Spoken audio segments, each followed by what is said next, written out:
Namanya Nanda, usia 21. Biasanya kuliah terus sama ngajar di Bimbel. Kuliahnya di Universitas Negeri Jombang. kuliah pagi apa kuliah sore? Pagi, tapi untuk semester 5 ini dikonversi, jadi nggak ikut kuliah, jadi ikut program kampus mengajar. Berarti pagi ya. Nah terus kerjanya biasanya ya apa? Jam kerjanya. Jam kerjanya malam.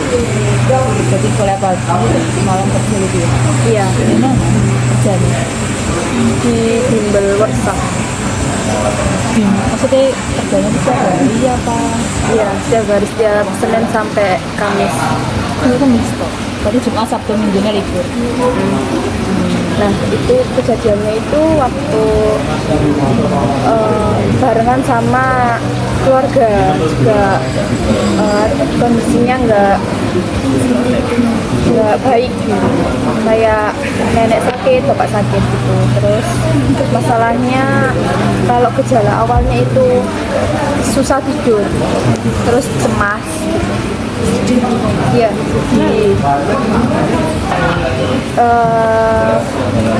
di diagnosa bipolar itu kan kelas 10 waktu semester 1. Jadi udah 3 tahun yang lalu, sekitar 3 tahun yang lalu. Teman-teman itu kan waktu kelas 10 tuh banyak yang belum kenal, jadi ada teman dekat aja yang membantu.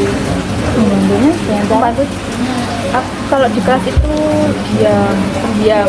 Waktu kelas 10 dia Kamunya atau temennya? aku Kamunya. terus di kelas 10 itu cuma ada dua teman yang setiap hari itu sama aku. Gitu. Nah, responnya itu sih, dia paham kalau aku lagi sakit, jadi kemana-mana pasti aku ditemenin gitu. Yang lainnya belum peka aja, soalnya kan banyak yang belum kenal. Dia itu awalnya dibawa ke kayak kiai gitu, bukan paranormal, kiai di desa. Terus katanya nggak kerasukan, kan pikirannya ibu itu kayak kerasukan gitu, ternyata enggak. Terus ibu kepikiran membawa ke psikiater Jombang di rumah sakit pelengkap. Berarti sih paranormal itu cuma sekali toh? Atau sampai berapa kali? 2 kali. Dikasih minum-minum gitu nggak? Iya pasti. Tapi nggak ada efek ya, kayak efek atau enggak ya? Kalau ditanyakan itu Setengah satu kamu apa yang kamu rasakan gitu ya? ya. Kira-kira kamu ya apa? Banyak lupa sih, tapi yang paling aku ingat itu aku jawab nggak kenapa-napa. Ya itu aja sih mbak. Terus awal itu dikasih kayak lembar tes, jadi aku isi tes gitu. Isinya kamu tuh kayak apa? Tes psikolog, jadi juga dikasih lembar kerja yang berisi kayak tes psikolog waktu di sekolah. Kalau aku jelas banget merasa kayak pusing gitu, kayak di tempat tunggu itu kan biasanya. Nah itu yang masuk itu cuma aku tau, yang polis jiwanya itu kayak dilihatin sama orang-orang itu pasti ngerasa minder, malu atau gimana itu pasti. Terus langsung dikasih resep dokter itu, suruh minum. Terus beberapa, kalau nggak salah 1 bulan atau 3 mingguan itu disuruh kembali kontrol lagi. Tapi waktu kontrolku obatnya itu saya tetap segitu-segitu aja. Yang pertama cuma 1, terus kontrol kedua tambah. Cara ngatasinya awalnya aku nggak tahu kan kalau itu kayak depresi atau apa, nggak sampai kepikiran ke situ. Jadi aku anggapnya ya kayak gelisah aja, biasa aja. Jadi aku ngatasinya waktu itu kayak tidur aja, tapi tidurnya itu nggak nyenyak. setiap hari kayak gitu. Iya, setiap hari kayak gitu. Mungkin nggak nyari kegiatan di luar kayak sama teman, nggak main terus main ya baca buku 2 bulan Enggak, waktu itu pernah deh temanku ke rumah ngajak main, tapi malah aku suruh pulang. kamu disuruh pulang. Aku nyuruh temanku pulang. Kamu nggak nyaman rasanya gitu ya? Nggak nyaman soalnya ya itu tadi, kayak di pikiran tuh kayak bisa aja, nggak mood. Kayak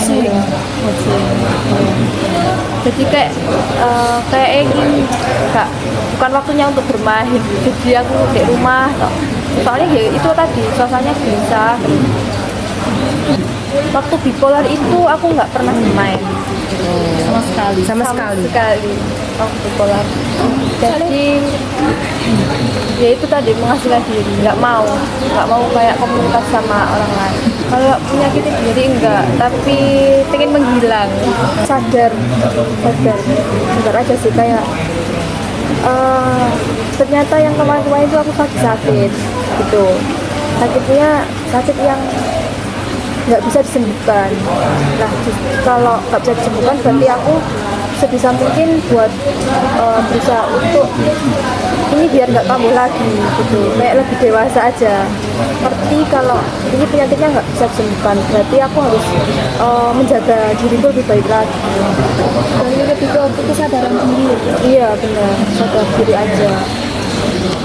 Soalnya kalau misal kita kayak meratapi terus gitu tambah, iya. Soalnya pernah juga sih ya, meratapi terus nangis gitu. Tapi kalau kamu kayak misalnya kan sebelum misalnya kita kan pasti pernah lah ya cerita ke orang-orang Cerita tentang ke yang bipolarnya. ya entah itu teman dekat atau saudara gitu. Kalau cerita tentang itu cuma beberapa aja, teman dekat aja. Itu sebenarnya yang kamu rasain waktu kamu lihat respon mereka itu ya apa sih? Dan respon, alhamdulillah responnya baik. Jadi kayak, soalnya aku yang tak kasih tahu itu nggak ke sembarang orang gitu loh. Jadi kayaknya Kalau di sekolah itu nggak banyak juga yang bilang aku gila. Oh nggak ngerti sih Cang? Oh iya dah. Iya. Kok banyak yang bilang gitu? Iya, kelas 10 itu kan orang kan nggak ini ya, nggak mesti kan Mbak kalau responnya gimana. Ada yang bilang aku merasukan, ada yang bilang aku gila. Dia punya bilang kayak gitu itu gara-gara aku waktu kelas 10 itu pernah nangis sampai jerit-jerit di kelas. Rumah sampai tahu nggak gitu? Tahu, jadi aku sampai dibawa pulang. Dibawa gimana ya? Kayak mau ngejelasin tuh males banget. Kayak aku nggak gila, aku sebenarnya itu sakit gitu. Tapi males gitu. Ngomongin aku di rumah searching gitu. Kalau sing aku langsung fokusnya itu penyakit yang nggak bisa disembuhkan. Itu sing aku paling takut kan. Nah, terus malu lihat di YouTube juga kayak artis banyak sih yang kayak sakit bipolar atau gimana. Nah itu tak ikutin kayak cara hidupnya, pola hidupnya seperti apa, pola makannya seperti apa, terus harus ngapain aja. Jadi kayak ikuti ke kayak kesehariannya. Teman dekat tuh nggak masuk ngono ya. Kan di nanti tuh aku dulu kan itu kayak berjajan sendiri, terus sholat duha, sholat duhur itu dewi lagi. kamu gitu tuh takut kan?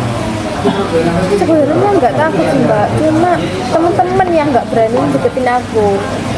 Kayak komunikasi tuh nggak pernah gitu, jarang. Bukan jarang sih, hampir nggak pernah. Ya mungkin dia takut.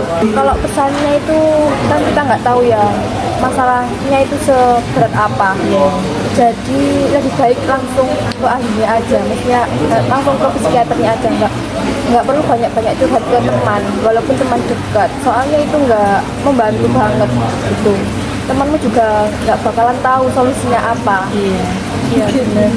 Kayak gitu. Soalnya kita harus bisa mengendalikan diri sendiri, nggak boleh itu nafsu nih yang Larut dalam kesedihan. iya benar. Ini soalnya impactnya nggak di dalam diri juga, di lingkungannya juga bisa punya dampak yang nggak baik kalau dirahasiakan gitu.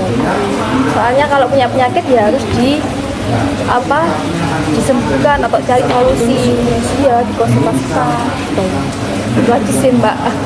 Ya Udah mau sharing sama